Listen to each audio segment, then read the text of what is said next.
你有过这种感觉吗？明明没发生什么大事儿，但心里就是莫名的慌，静不下来，脑子像一台停不下来的机器，一遍遍地想着让自己担心的事儿，睡不着，也放松不下来。告诉自己别想了，但就是做不到，对不对？因为真相，焦虑从来就不是想出来的，而是身体记忆的一种本能反应。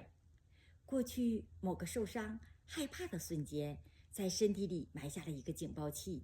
现在只要一有风吹草动，警报就会疯狂地响起，让人心跳加速，呼吸变浅，整个人都紧绷起来。大脑接到了这个身体的警报之后，才开始胡思乱想。所以，关键不是控制想法，而是关掉身体的警报器。那怎么办？秘密就在于我们大脑中心的一个叫松果体的地方，它是身体镇静中心，是专门负责让我们平静、安稳、有安全感的。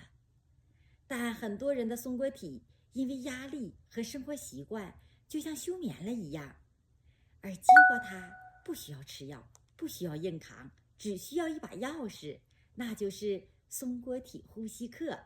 松果体呼吸是直接向神经系统发送的最安全的信号，它能直接告诉身体别怕，现在很安全，解除警报。当我们的松果体被唤醒，会自然而然地平静下来，那些莫名的焦虑和胡思乱想会像退潮一样自然消散。想知道具体怎么做吗？